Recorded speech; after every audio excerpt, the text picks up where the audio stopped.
Happy April 20th for the cannabis reasons, not that other one. Pin on the corkboard. We'll talk about that some other day. Today, for me, as far as I'm concerned, for my own free speech, free will, religious rights reasons, I privately and publicly celebrate Cannabis Day.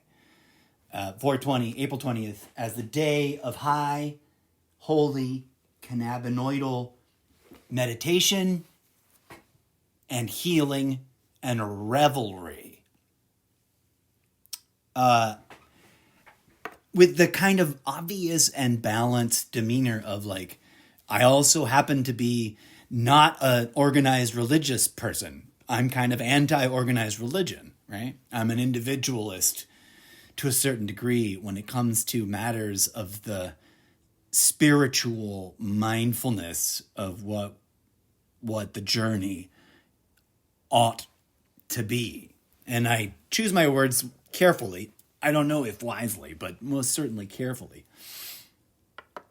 Cannabis, friends, it's a complicated and complex issue. And welcome to this show. That's why I'm doing it. Some days I am successful. Other days I am not in providing for you intelligent and intelligible, thoughtful, thinky thoughts to think through about cannabis as a plant, as a so-called quote-unquote drug and or illicit substance, and all the, we try to jam on the whole wide spectrum of the way in which people visualize or that's not the right word. Characterize is the right word. The way society at large, the way certain segments of society out there in the world characterize cannabis has more to do with, as all things can be, not always have to be, but they can be a mirror that reflects, especially those who are not in any way, shape, or form concerned with polishing the mirror. Pin on the corkboard. That's way too big of a statement or reference to unpack right here in the flow. But, the world around us is a reflection of ourselves and of each other's means of interaction with each other. That's a complex thing. Cannabis is not a tool, but rather, I may argue, or boldly propose to you as an audience member, especially reaching out towards those who are relatively new to the cannabis scene. And for all you young folk who cannot legally consume yet, I humbly and enthusiastically encourage you to respectfully wait. And I say respectfully, not out of the law, not necessarily, but for yourself.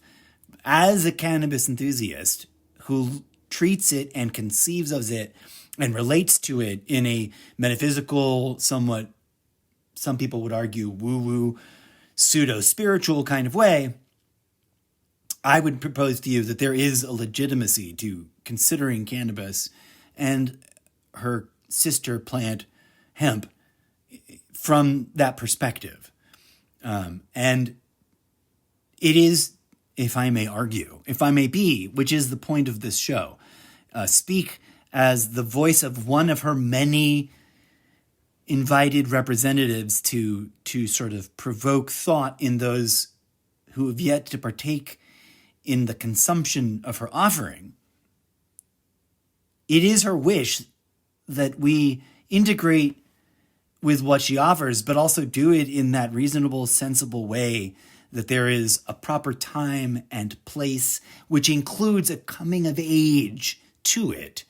And by honor, that's something we've sort of neglected for a really long time, dear human species, on this particular planet, in this particular solar system, and in this particular timeline instance. The whole world seems to be neglecting and forgetting and minimizing and hyper-commercializing the very idea of coming of age. And leaning, maybe out of the leaning into and relying on legislation as a secular thing, which is fine. It's where it belongs. It shouldn't be involved in spiritual matters necessarily, except for where the areas in which certain things cross over in potentially hazardous ways. Cannabis, for all its great things, it must be disclaimered. It must be part of the acknowledged culture, I propose to you, dear listeners, that cannabis has its potential negative impacts and drawbacks and problematic issues, especially for young children. And that is not us being fearmongers to prevent you from enjoying yourselves in some way that you feel entitled to, dear young folk.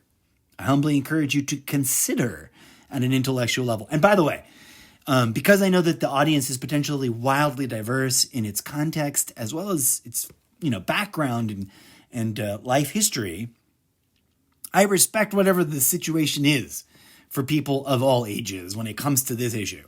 If your parents, for whatever reason, let you, some theoretical high school student, allowed you to smoke, maybe because they were enthusiastic smokers their whole lives too, then bless their hearts. And I'm talking about, sociopolitically as a host of an entertainment show, when it comes to my personal position on things.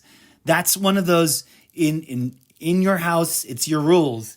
And we need to discuss publicly in the court of public opinion and thoughtful, mindful collaboration towards the development of a political policy, because that's sort of what civic duty is supposed to be, right? We're not supposed to argue about politics for the sake of arguing about politics and hope that the politicians keep their promise. We're supposed to all be having an engaged philosophical conversation about the policy issues, as well as our understanding of the science and the statistics and the human experiences of the particular subject matter. Here on this show, known as Cannabis Talk, it is cannabis. And I've always argued from a very long time ago, it is not a drug and never deserved or merited being categorized on the Schedule 1, Level A, top tier, whatever the actual name of it is, because it varies from timeline to timeline. But I think it was classified as a I forget what the actual terminology is. Tier, I want to say tier 1. That's probably not the right one for, well, it varies by timeline, but I digress. My brain is hiccuping on that, like my vocabulary log Rolodex didn't pull the right term in the first place, or is now dubious about what the actual terminology is and is scrambling for that instead of moving on with what I was trying to say. And within our own timeline, within our own context, every jurisdiction has its own nuanced position. But I have long argued that it does not deserve to be considered a drug, no more than coffee deserves to be considered a drug, even though coffee clearly is highly addictive, like highly addictive. And I speak as someone who has struggled on and off with it and has managed to successfully live for long periods of time without consuming it, but also has some days where I need to drink more coffee and I can't get enough and it's starting to hurt, right? In my past. I'm talking about coffee, caffeine. It's just saying that makes you want to stop this recording and hop on down to my local little convenience store at the bottom of the hill and pick one up, even though I've already been there today. I just wanted to lay out a few things sort of as conceptual consideration markers as you delve into this podcast special limited series, which has been sort of like a slowly developing, offshooting thing. And now it's reached that culmination point where it's ready to be completely spun off from the main branch of the Almost Daily Zencast podcast series. I just wanted you to know all the things I've already said and the following. I firmly believe that we need a coalition of collaborative thinkers to continue to refine and build consensus at a national level. And working from a grassroots place up, jurisdiction by jurisdiction, to get better, more just, more accurately informed by real, non-manipulated science about cannabis that allows for public input and real life testimony, such as the kind that I'm inclined to give myself during these jam sessions. So having said that, friends, welcome to the first mini micro episode. They vary in length, and I hope you enjoy the full experience of them all. And I look forward to chatting with you some more. Happy 420 Day. It is literally 3:43 p.m. Thursday, April 20th. And I've got other plans than doing a live podcast episode.